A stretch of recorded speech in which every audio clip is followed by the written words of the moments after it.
Hello everyone, I am Ramesh from the 100 Eye Academy. The academy which teaches, which motivates you and which guide. तो आज का ये मैं बताने जाने वाला हूँ एक महत्वपूर्ण लेक्चर में एग्जाम डे की स्ट्रेटेजी क्या होना चाहिए, 3 घंटे के दौरान आपका माइंडसेट कैसे होना चाहिए। ये महत्वपूर्ण वीडियो है जो अगले 2 वीक में जेई दे रहे हैं या नीट की एग्जाम दे रहे हैं। बच्चों, हम पूरे 2 साल की तो प्लानिंग करते हैं किस तरह से पढ़ना है, लेकिन एग्जाम डे के बारे में कोई सोचता नहीं है, एग्जाम डे की कोई प्लानिंग नहीं करता। और जो पूरे 3 घंटे जो आपका रिजल्ट देने वाले हैं उसके बारे में कोई ज्यादा सोचता नहीं। इसलिए मैं आपको बताने वाला हूं 10 महत्वपूर्ण बातें स्पेसिफिकली एग्जाम डे के लिए 3 घंटे के पेपर के दौरान आपका माइंड सेट किस प्रकार से होना चाहिए। तो मैं बताऊंगा आपको क्वेश्चन और आंसर फॉर्मेट। तो सबसे पहला क्वेश्चन है मेरा, बहुत सारे बच्चे सोचते हैं ओएमआर शीट कब फिल करना चाहिए, साथ साथ फिल करना चाहिए या क्वेश्चन पूरा क्वेश्चन होने के बाद में फिल करना चाहिए।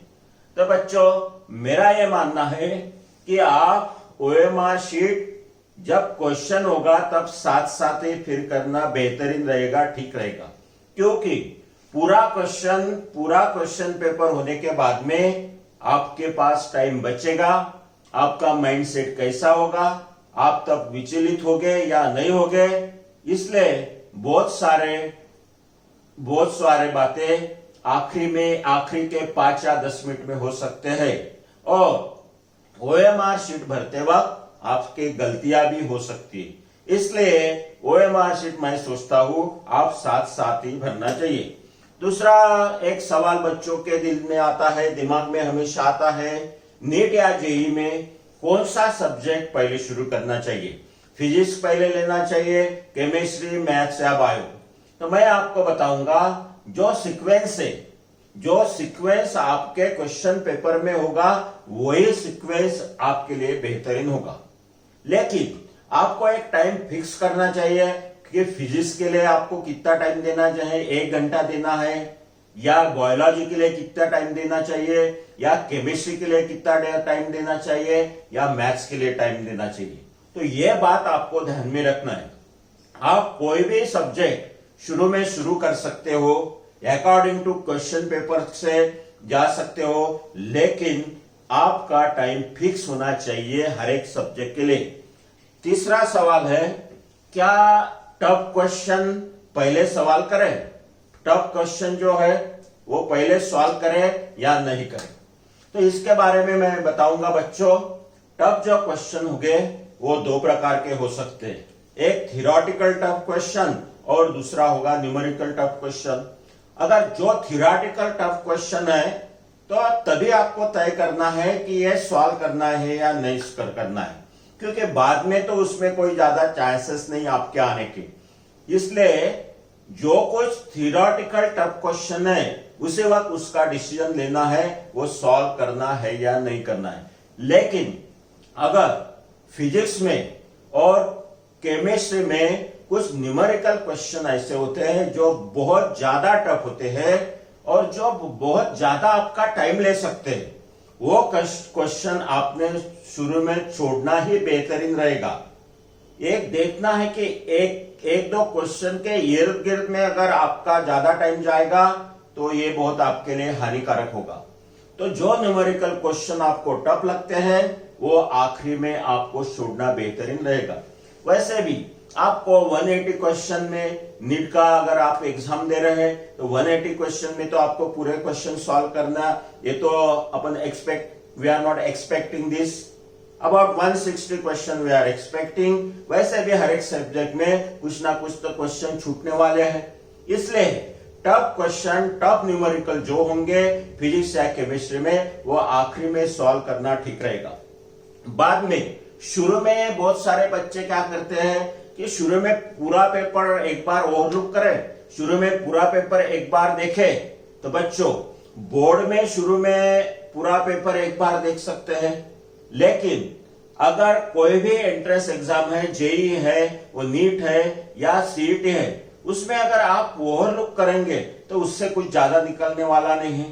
पूरे 180 क्वेश्चन आप अगर ओवरलुक करने लगे तो उसमें आपके 5 से 10 मिनट जा सकते हैं, और ओवरलुक करके भी कोई भी उससे हासिल होने वाला नहीं है। तो इसलिए आपको क्वेश्चन को ओवरलुक नहीं करना है। डायरेक्टली फर्स्ट क्वेश्चन से आपको रोल नंबर ठीक से भरने के बाद में क्वेश्चन शुरू करना है। एक बात आपको ध्यान में रखना है, कभी कभी आपके एग्जाम सेंटर में आपके पहले 5 मिनट जो एग्जामिनर है वो आपके पहले 5 मिनट ले सकता, उससे आपको डिस्टर्ब होना नहीं है। वो आपको कंसीडर करना है कि आपको कहीं जगह पे, कहीं सेंटर पे पूरे 3 घंटे मिलने वाले नहीं है। आपके टारगेट क्वेश्चन कितने होने चाहिए, तो that depends on your level. आपकी लेवल क्या है पढ़ाई पे, उससे आपको डिसाइड करना है कि आपने डिसाइड किया 160 या 150, जो आपकी लेवल होगी उसके अकॉर्डिंग को आपका माइंडसेट बनना चाहिए। अगर 2000 का पेपर बहुत सा हार्ड निकला, तो आपने पेपर देखा और आपने सोचा कि ये पेपर बहुत हार्ड हुआ, तो क्या करना है? तो विचलित होने की जरूरत नहीं है, क्योंकि ये पेपर हार्ड है तो आपके अकेले के लिए हार्ड नहीं है, ये सारे इंडिया के बच्चों के लिए हार्ड है। और अगर पेपर सब के लिए हार्ड है, वो चाहे फिजिक्स का हो, केमिस्ट्री का हो या मैथ्स का सेक्शन हो, तो परसेंटाइल मार्क तो सबके कम आने वाले हैं, तो परसेंटाइल पे उसका कोई भी इफेक्ट होने वाला नहीं। परसेंटाइल स्कोर पे अगर सबके लिए टफ है तो उसका कोई भी इफेक्ट होने वाला नहीं है। इसलिए अगर पहले ही बार अपीयरेंस से आपको लगता है कि ये पेपर टफ है, तो उस पर ज्यादा ध्यान देने की जरूरत नहीं है। बाद में negative question, how many negative question आप सॉल्व कर सकते हैं, तो that depends on how many question you are able to solve. आप अगर 150, 160 क्वेश्चन सॉल्व करते हैं, अबाउट लेस देन 10% से ज्यादा निगेटिव क्वेश्चन नहीं होना चाहिए। जैसे अगर आप 150 क्वेश्चन सॉल्व कर सकते हैं, तो ज्यादा से ज्यादा मैं सोचता हूं 10 के ऊपर निगेटिव क्वेश्चन होना नहीं चाहिए। ये बातें आपको ध्यान में रखना है। और एक इंपॉर्टेंट बात, ये 3 घंटे के दौरान आपका माइंडसेट एकदम रिजिड होना चाहिए, पक्का होना चाहिए, कॉन्फिडेंस होना चाहिए, कोई भी आगे की बात आपको सोचना नहीं चाहिए। दूसरे कई छोटी छोटी बातें हैं, जिस दिन आपकी एग्जाम रहेगी और नॉर्मल खाना खाइए, न ज्यादा खाइए न कम खाइए, और हल्का फुल्का रोज का खाना खाइए, तो आपको जो इनर्शिया आएगा वो इनर्शिया कम आएगा। देन जाने के पहले स्वयं जो डॉक्यूमेंट लगने वाले एग्जाम के लिए स्वयं चेक करें, घर से किसी मेंबर से आप वो डॉक्यूमेंट चेक करें।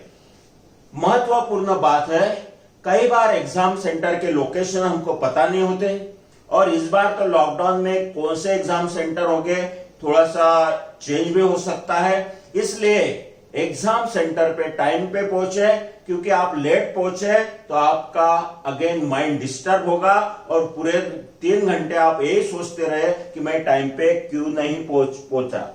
अगर कई बार एग्जाम के दौरान आपको लगता है कि आपको थोड़ा सा स्ट्रेस आ रहा है, तो थोड़ी सी लॉन्ग ब्रीदिंग कर दीजिए। लॉन्ग ब्रीदिंग आपने 5-10 सेकंड के लिए किए तो आपका स्ट्रेस निकल जाएगा और आप नॉर्मली पेपर सॉल्व कर सकते हैं। बच्चों, आपका एक पॉजिटिव माइंडसेट रखना चाहिए कि कोई भी हालत में आपकी मेहनत बेकार नहीं जाएगी। जिन्होंने मेहनत की है, हार्ड वर्क किए, उनका पेपर अच्छा जाएगा। यही आखिरी तक पॉजिटिव एटीट्यूड आपको रखना है, और मैं सोचता हूं आप कर सकोगे। आपने भी हर बार सोचना है पेपर के वक्त कि मैं करूंगा। All the best for your exam. Thank you.